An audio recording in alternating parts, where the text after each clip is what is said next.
Hello, and welcome to today's session, Join the Low Code Revolution, Solutions Agnostic, as part of the webinar series titled Discover the Power of Low Code Apps. Thank you all for joining. I have just a few housekeeping items to go over before we get started. All lines have been muted to reduce background noise. If you experience any technical difficulties, please let us know by using the chat panel below. We will be taking questions throughout the presentation, and we will answer them during the last 10 to 15 minutes of today's session. After today's event, you'll be receiving an email with the slides from today's presentation and the recording. For those of you who are new with us today, I'd like to also tell you a little bit about LBMC Technology Solutions. Our aim is to be your team for everything tech. If you think of a technology challenge or need, please drop it in the chat, Q&A, or send us an email at info@lbmc.com. Now, please help me welcome our presenters for today's webinar, Jason Barnes and Mike Soul. Jason joined LBMC Technology Solutions over 8 years ago and has more than 22 years of experience in technology, specializing in CRM, Microsoft Power Platform, as well as solution consulting and architecture. Mike joined LBMC Technology Solutions in November of 2015 and is currently Director of Intelligent Automation. Prior to joining LBMC, he served in several leadership roles within the technology and insurance industries for more than 20 years.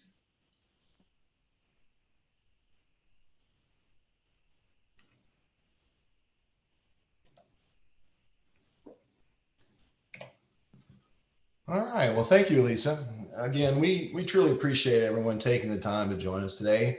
So for those of you who are not as familiar with LBMC Technology Solutions, we've actually been helping clients with their technology needs for about 27 years now, coming up on 30 before you know it.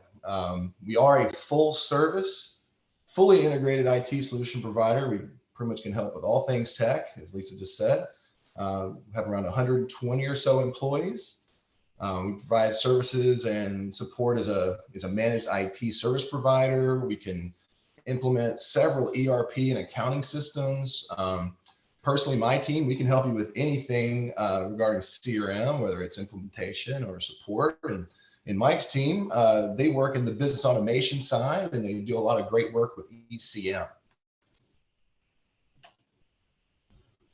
LBMC Tech is really just one of 9 different LBMC sister companies. It all started with our tax and audit firm and just sort of grew from there. We like to say around here that really LBMC can help a business with just about anything. We just don't clean your offices. Of course, we've become more of a regional operation in recent years. We've got multiple offices in Tennessee and North Carolina, but our reach is really national, as we have a lot of consultants and employees that work throughout the country. So with that, let's go ahead and get started with our session today.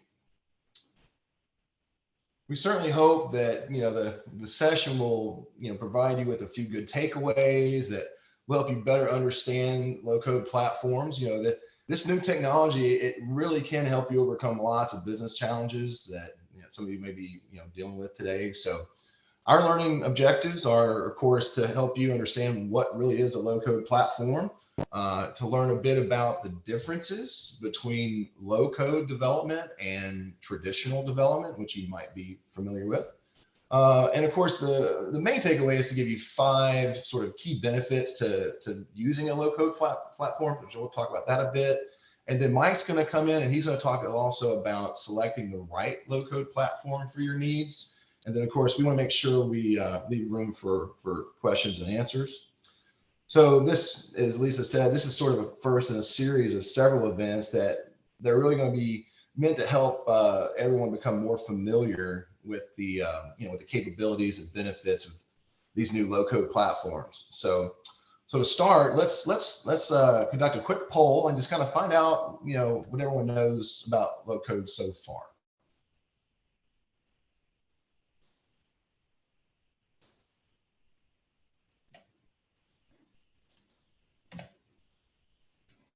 All right. Everyone should see the poll question that come up there. So it says, where is your company in your low-code journey? So Vero, just take a second, answer those for me quickly, and we'll keep moving. Just like to know kind of where's everybody at right now with low code? Never heard of it, or we've already got a couple of low code solutions in place. Pretty big spectrum.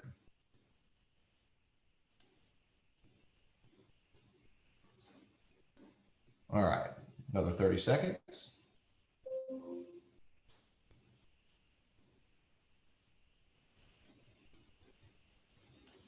All right.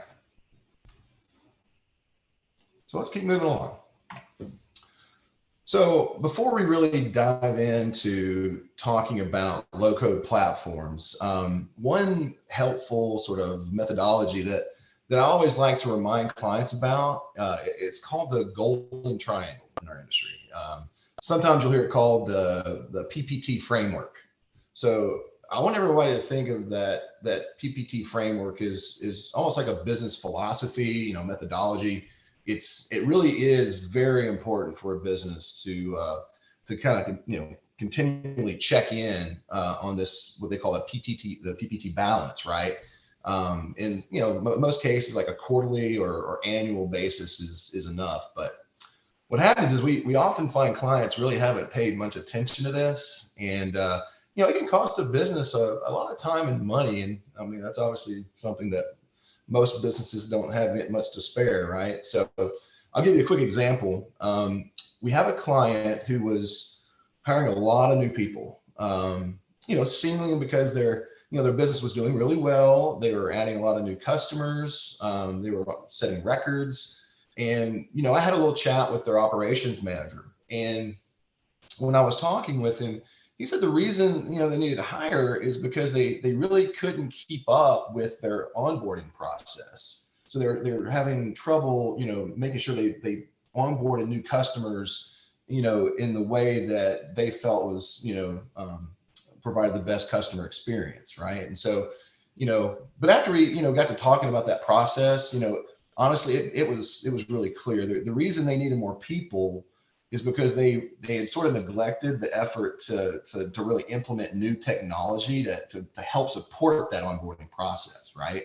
They're actually using a series of spreadsheets that ended up getting passed around like a hot potato over email and shared folders. And that's not efficient at all, as you can imagine. And it led to errors. And what I found out was a lot of the people they were hiring was basically to try and keep errors from occurring and providing a bad experience to the customers. So that's just a great example, I think, of why this PPT framework is vital here.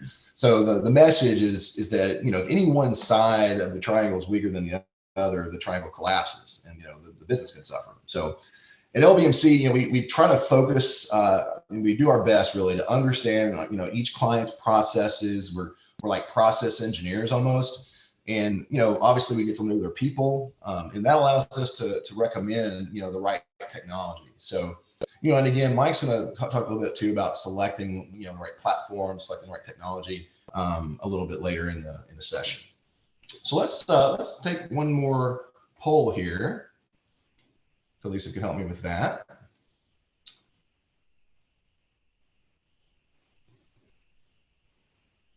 And we're reading these answers in the background, everyone. Says, how well is your IT positioned to meet the new current demand or to meet current demands, right? It's like, do you feel like your IT team is staffed properly to keep up with the demands of the business? Do you not have enough staff? We don't know if you have enough staff. So fill that out for me if you don't mind. We'll take a look at the results here shortly. Give it a few seconds.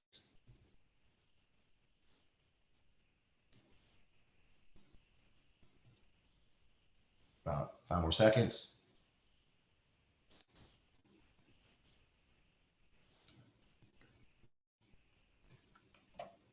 All right. So what I'd like to talk about next is really where the need for low-code platforms really come from, right? Where does this need come from?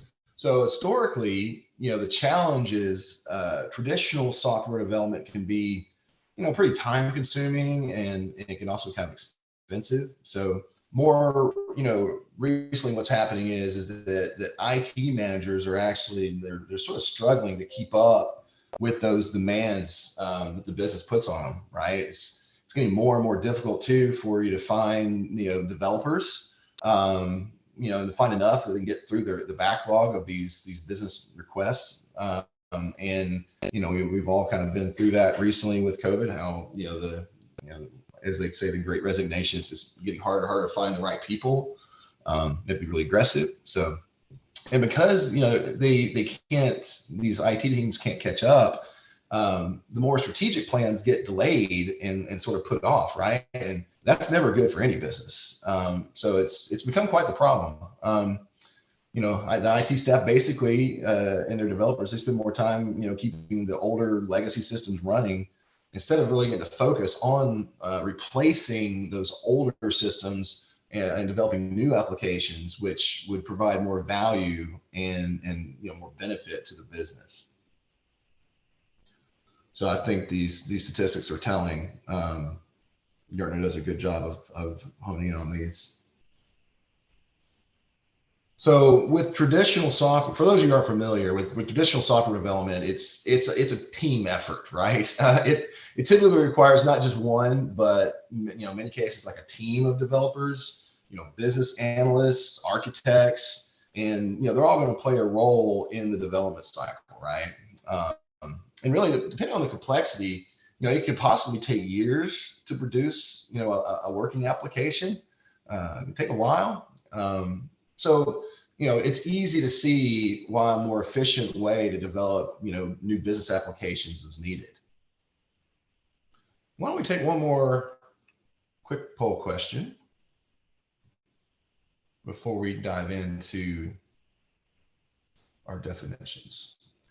How often do you use email, spreadsheets, or shared drives like network folders to manage important business processes, important steps in a process?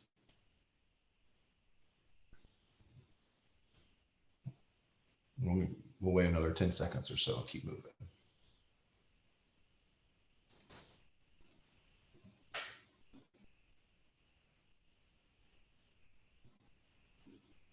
All right, thank you, everyone. Okay, so what really fills these process gaps now? Well, in many cases, some businesses, they have trouble. They can't see the forest for the trees sometimes. I imagine a lot of us have felt that way at times. They constantly struggle with these old databases, these spreadsheet processes, shared spreadsheets, and dated software, and really what that does is it just inhibits the business to really grow. It's a huge challenge. And what happens is they're using all these things, and it's sort of like the status quo becomes really too trustworthy, right? I think most businesses are guilty of that on some level. But however, here's the thing: if a process or the data that application or the database or spreadsheet is meant to support is if it's really critical to the business, my question is, why would anyone choose to not properly support it with the best means possible, right? The best technology. So I imagine, and I'm just going to venture out here, that some of you in the audience might be thinking, oh shoot, that's us, right? We've got that old database that's 12 years old. So I certainly hope not, but I'm willing to bet that that's going through the minds of a few people out there right now. So we're going to talk a little bit too about some of the challenges that our clients were facing. A few of our clients we've helped recently. We'll talk about how low code helped them sort of overcome that lack of process support, right, and really kind of get them back on the path, you might say. So the industry has responded, as we've been saying, they've responded with a whole new way to approach application development, and that's with low code platforms. So I found, a great, Gartner had a great short definition of a low code platform. You might, if you do research, you kind of do some Googling, you might find the phrase LCAP. So low code application platform, right? As LCAP is the acronym goes. But a low code application platform, LCAP, is a suite of tools and services that enable the development and quick delivery of complete business applications. So I thought that was a great definition, very concise, and it hits on some of the key points. But one thing I'd like to add to that is that a low-code platform, the way it really works is that a low-code platform supports the sort of new way or new method of application development, and it does that by automating the coding, the sort of the debugging of code, the testing, and it even handles the deployment and hosting of that new application, right? So it automates several tasks and steps in that overall development process. Probably, and of course, one thing I wanted to make sure to mention is that in my opinion, probably the most important feature that you should focus on when you're researching these low-code platforms is the interface. I mean, if you think about it, the point to these platforms is really supposed to help all of us become developers, right? I know some of you are scared of that thought, but the idea is that it provides a platform, it makes it easy, makes developing business applications that we really need faster and easier. So it is where you can do, if you do your homework, it can really pay off. If you find a platform that you feel has the better interface or a really good interface, it will be easier for your users to adopt, and that ultimately means a faster time to value, right? So they're able to adopt to it quickly, start using it. The sooner you'll realize the value of that low-code platform. So that's important to understand.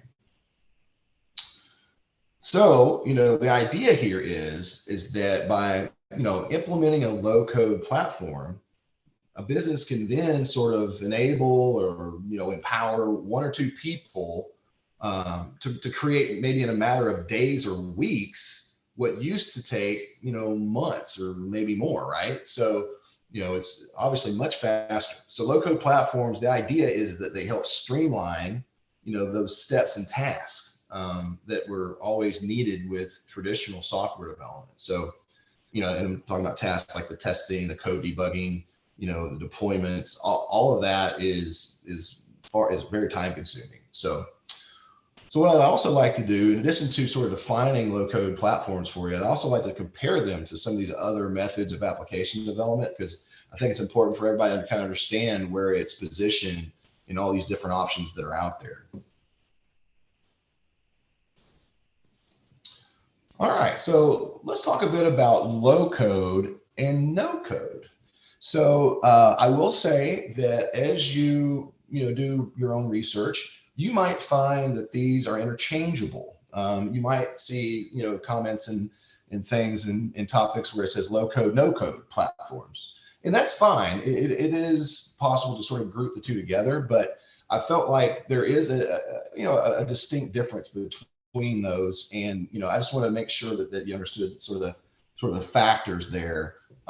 So as you can see, the couple of things I want to focus on is the users. So low code platforms, you do have to have some savvy, right? Some tech savvy. So business analysts that have a tech background, of course, developers could use it.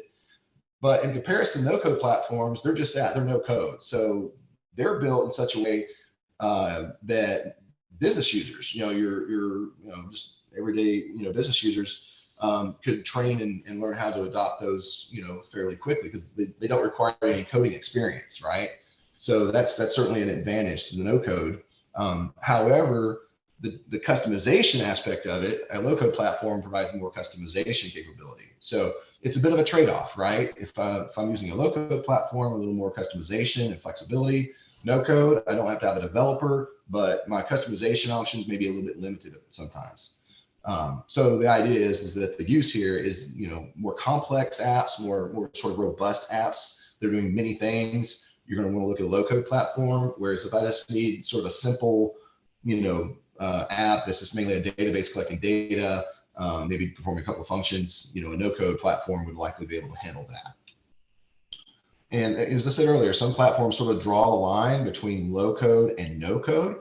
So keep in mind that some of those larger, the more robust platforms, the more mature ones, they're going to offer a mix of both of these. So both low code and no code tools and some capabilities. So that makes it even easier, right? It's like you have the scalability of moving to a low code solution if need be. All right. So in comparison, let's talk about how low code stacks up against traditional development. So you can see here, obviously, that it's two totally different user groups. We talked about low code developers or tech savvy business analysts and developers using low code platforms. But when we talk traditional development, it's really going to require a developer, right? An advantage that traditional development will always have is that it is 100% custom. There's really there's no limitations outside of your budget, right? So, and of course, that budget can get kind of wild there at times. So, but it is, it's great advantage, completely custom. So, of course, as we talked about, it's also costly because it's time consuming, and then you've got to maintain that over time, to have a team of developers to do that. So, but that is, I will say that just a key point to remember is that low code, no code platforms, they're not going to replace traditional development. Okay. We're always going to need developers. Instead, the way to think of it is these platforms are going to help, sort of reduce the need for sort of like that ground up development by supporting what are going to be called, or what are called citizen developers. So citizen developers are like just everyday business users, business analysts, consultants, folks that are not developers, right? It's going to turn them into what they call citizen developers, right? And it's going to help, of course, make application development far less complex and more approachable and affordable, right?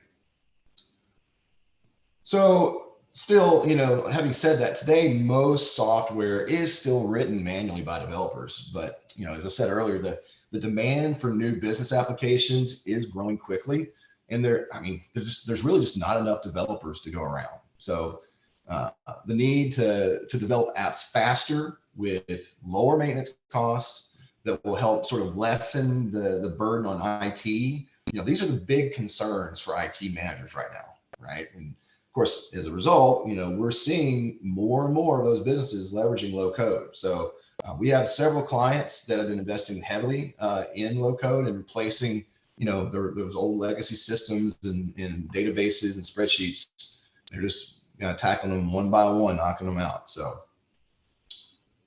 and of course, Gartner is saying that by 2025, we're looking at a significant increase in the use of low code. They're forecasting 70% of new applications will be, created using low code or no code. So I certainly want to give you a chance to keep note or make note of these key benefits here. So obviously, I think some of these we've already touched on, but one, probably in my opinion, the greatest thing to take away is I don't have to use traditional development to find a highly flexible and scalable solution to create apps, right? So even though low code platforms don't offer that limitless, customization like traditional development, that they are still highly flexible. And you can support as little as a few users to thousands of users if need be, right? The low-code platforms are also much more affordable, and they're obviously cheaper to maintain over time. So some of these platforms cost like $5 a user a month, and because the applications that you create with them can kind of live in the platforms themselves, the overhead and that ongoing cost of maintenance it's much more affordable. It's much less and more affordable than apps that get sort of developed from scratch, right, using traditional means. So, and of course, it is faster, as we've been talked about, by automating a lot of those steps involved in that traditional development. Low code platforms shorten that development cycle, which obviously means faster delivery times when we're trying to produce those apps. And then, of course, they're easier to adopt, easier to learn, due to those graphical interfaces that we were talking about. Users can adopt to these low-code platforms more quickly. That certainly makes it easier. And since the application and data, often reside in the platform that created it, that the ability to really administer and manage the security is really far better than traditional development, because in traditional development, those sort of layers of security and the security model have to be developed, with the application, and that could be, pretty time consuming. All right. So what I'd like to do now, I have some recent LBMC low code projects that I'd like to share with you. That would be important here. So you can see, and I'll just focus on a few. We have an equipment maintenance app. We have clients that are in the manufacturing and distribution spaces. So some of these might be needs that you've even thought of, or maybe are using an app currently to track, things like equipment maintenance, workplace safety, quality. We have several projects that we've engaged with clients that are involved quality tracking and reporting. But a great example I wanted to share with you was Southern Technologies. So they needed a work order management app, and this was to replace an old SharePoint on-premise environment. And we came in, and the SharePoint environment could not be moved to SharePoint Online because SharePoint Online would not support what they were using it for. So they needed a replacement, something that would track work orders and the products, obviously the warranty details, and then it really came down to the service part. So they had different repair codes, and they had generated a ton of documentation when they would go through this work order cycle. So we obviously assisted them by making sure that the app captured all that documentation. And then, of course, more importantly, they didn't want any paper trail. So everything had to be paperless. So just to give you, sort of a clear picture here, and I joke when I say clear picture, I know this is a little fuzzy, but this is just an example of the app that was built for them. It's very, very straightforward. You can see that we've got a work order, we've got it related to a customer, and then we're tracking, of course, the products that customer owns. There's other screens where it'll track the serviceable items. So this is a look at the actual product that the client has, and take a look at the serial number and various components that are included in that item. So this was all just built straight off of discussions and design sessions with the client, so that we could support their need for this new work order app. So the entire project took, I believe, about 3 or 4 months. It was, I'm sure they would agree, was fairly inexpensive for the amount of value they got out of the solution here, out of the app. So, all right. So I think to save time, we're going to skip through to a few slides here. Oh, I'm sorry, Mike. All right. So I think Mike's going to step in. He's going to talk a little bit about the how to find the right low-code solutions out there. So appreciate everybody's time. Mike, you ready? Yeah, thanks, Jason, and great job of kind of setting the stage and casting a vision for what might be possible. I'll take a quick reminder as we transition real quickly that if you've got questions as that have been going through your mind as Jason's been going through this, drop those questions in the Q&A panel, and here in just a couple of minutes, we'll open that up and answer those for you. The good news, I think, and the perspective that I'm going to take in this presentation is taking the opportunity that Jason kind of cast out there. And the really good news from a customer perspective is there are a lot of options. There's a lot of options on the marketplace. And as Jason referenced, that's a lot of options in terms of functionality, in terms of price. And so really, it's a solution that allows the opportunity to have a conversation to really match the right solution with the business needs, pain points, and opportunities that you have. And in fact, as Gartner's put out there, you don't even have to settle on a single solution. 75% of organizations that'll be moving to low code over the next 3 years, as they're trying to, as Jason referenced, trying to balance this IT demand with all of the growth, will not only use just one, they'll use on average 4 low code solutions within their organization. So Jason, if you want to go to the next slide, part of how LBMC helps in this discussion is really understanding the entire information life cycle. As information flows through your organization, these are some areas that we have a collaboration with our customers on to find out what parts and pieces are the most important, which then allows us to connect you with the right solution. So, for example, integration is probably a big, as we look as information comes in, and then looking at my current platform of systems that I may have already in place. Integration can really drive the discussion around what's the most appropriate low-code platform for me. For example, if you're a company that is a strong Microsoft Teams user, that may drive an opportunity for certain low-code solutions in the Microsoft portfolio. If you've got a need for, we've got a customer, for example, where low-code can kind of be independent, and you can kind of spin up an app that's all inclusive to itself and move you off of that spreadsheet to just managing it on a more supported platform. That's possible, but these low-code solutions can really extend and move into more of an enterprise view, to where we've got a customer that's running an AS400, and in that AS400, they had information on probably 8 or 9 screens, and it was difficult to navigate to see what they needed to what was most critical for them to view. So we put a low-code app on top of that AS400 with a more consolidated view of the information that they needed. And that allowed them to really streamline their process, but also, they didn't have to replace a system that did some of their insurance processing very well. So that may dictate which low-code platform that you might want to go to. Integration also can speak to, typically, maybe it's at a database or even an embedded solution within an application, that like an ERP system that you may use every day, and you can kind of embed these solutions within those applications. So to your user, it looks like you've just enhanced the system that they already use, or API development. But it even extends more to where integration can, as you can see on the bottom of the screen, really extend to something like RPA, robotic process automation.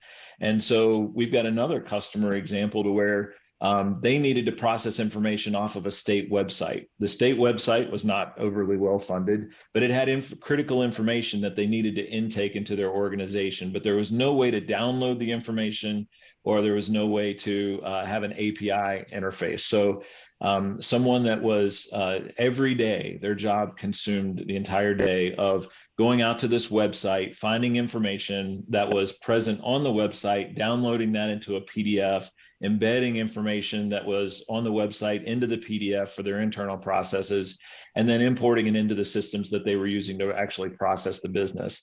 So in that case, we put a bot in place that automated that entire process. So the bot every day would actually go out, log into the website, pull down the critical information, create the PDF, and embed it into their business process. The really cool part about that was, as Jason mentioned, this doesn't take away from full developer, or this doesn't even necessarily eliminate people's jobs. It actually gives them an opportunity to allow valuable people to do valuable things. So the person that was going out to that website every day actually got an opportunity to work on some dashboards in one of these low-code solutions, executive dashboards that were easy, again, as Jason's referenced, that were easy to use, pull out critical information. They knew the process, so they were able to pull that out.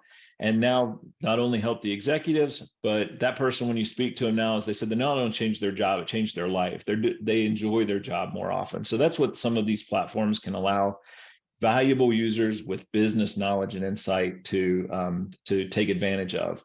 All the way over to the end of this life cycle, we have conversations around how important is information governance, retention, security, tracking history, those types of things.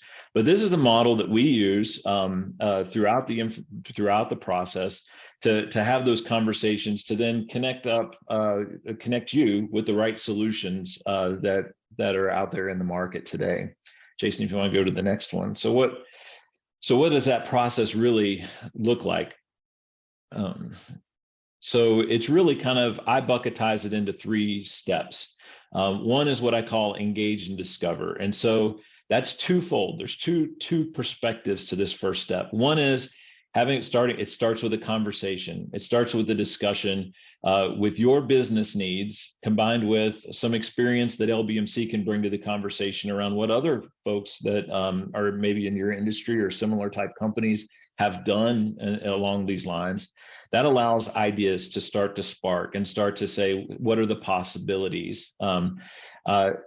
Very rarely as we move into kind of a step two, do you want to eat the entire elephant in one bite? So we'll help prioritize, see what those efforts are that might be quicker wins but have extremely high value, to start off and to start that evolution of value within the organization.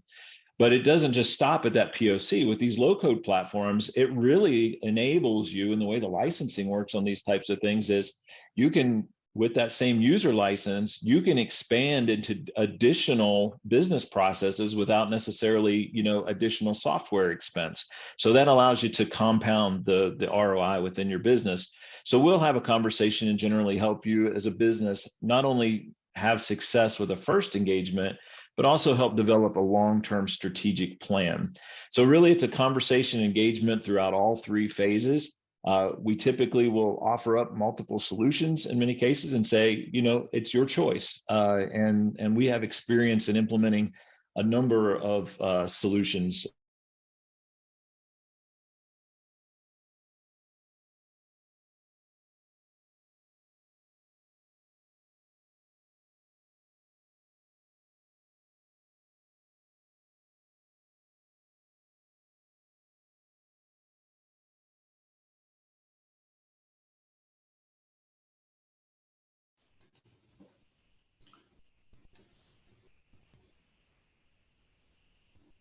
All right, well, we're going to open it up for Q&A here. It looks like we might have lost Mike on the presentation there. So if anyone has any questions they'd like to ask, please use the chat feature in our Zoom console here, and we'll be monitoring those.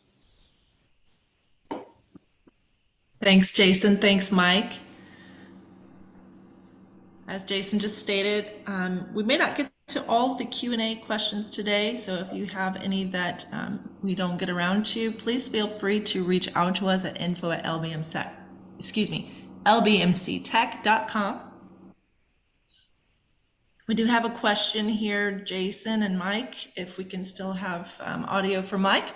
Can these low-code options, great. Can these low-code options integrate with existing systems like my ERP system? Any guidance on the cost of these solutions? Yeah, I can take that one, Mike. You want to take it?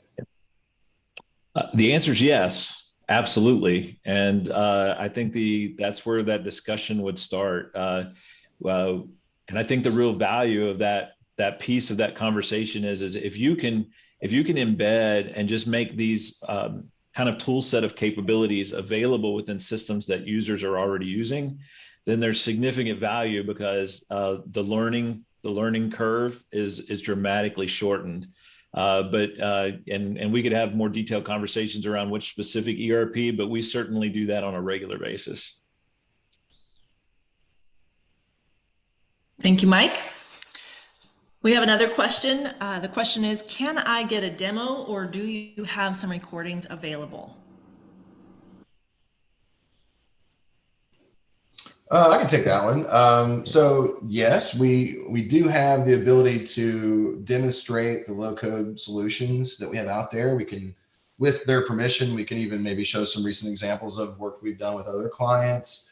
And there's also a lot of recorded content out there, not just from LBMC, from the different low-code developers as well. So again, as Mike says, it's about kind of an initial conversation, find out what you're looking to accomplish, and we can certainly demo or help you locate any resources you need to do your research.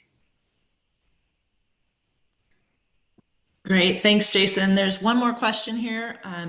My company is using an older custom app we built 10 years ago. What would the process be like if we wanted to replace it with a tool like this? I can maybe take that one too, Mike, if you want. So the process is it's fairly straightforward. Obviously, we would do a review of your current application, right, to better understand what process it's supporting, what kind of data is being tracked, and then it becomes sort of a two-part or a two-step process, right? You're going to create the new app and maybe make improvements to the way it supports the process. But then you have a data migration aspect to it. So it's really kind of a two-step thing. You build a new app with the new business logic, and then you migrate the data. If there's data in your current application that you would want in the new app, we would assist with the data migration aspect of it. And then, of course, assist with any training, any go-live transition support, as you did sort of the cutover to the new application. I would add to that, Jason, just one more consideration is sometimes it is a replacement, and those can sometimes happen relatively quickly.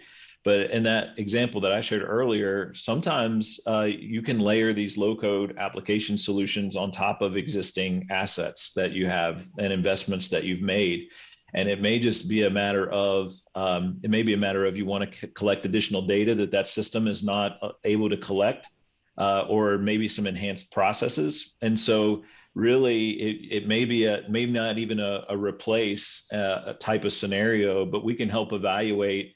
And if that existing asset has some other value, but it's just missing some parts and pieces, these low-code apps can fill the gap and allow you to extend them and take advantage of additional capabilities that you like, where you may not want to re-engage that vendor, which can be very expensive sometimes if it's a pre-built, system that's already in place, to go and make enhancements, those types of things. Well, these low-code apps can actually blend in and allow you to fill those gaps that you might have there. Yeah, absolutely. All right. So Great. Thank you, everyone.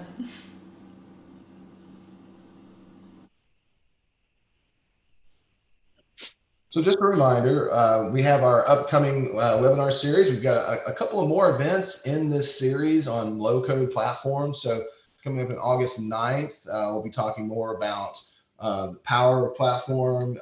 That's going to be a Microsoft solution. There's going to be some great takeaways from that event. But I think the main event out of this series is going to be on September 13th. So make sure you make note of this. We're going to be doing a live demonstration of the low-code platform. We're gonna build a Power App in 30 minutes, so that'll be fun. We'll have information about what we're gonna build and the use case sort of around the app just prior to the event. So hope everybody looks forward to that. I know we are. So other than that, we do appreciate your time. And if you have any follow-up or feedback or any questions about anything that you heard today, we'd love to talk to you. Reach out through the info there, the info address, or just reach out direct. We do appreciate it. Thank you. All right, thank you, Mike and Jason. And in conclusion, again, we hope this webinar on joining the low-code revolution has been informative and valuable to everyone who joined us today. And look for those upcoming webinar sessions 2 and 3 in August and September. If you have any further questions, again, or if you need guidance on how to get started, our team is always available to support and assist you. We thank you again for joining us today, and we look forward to seeing you at our future webinars.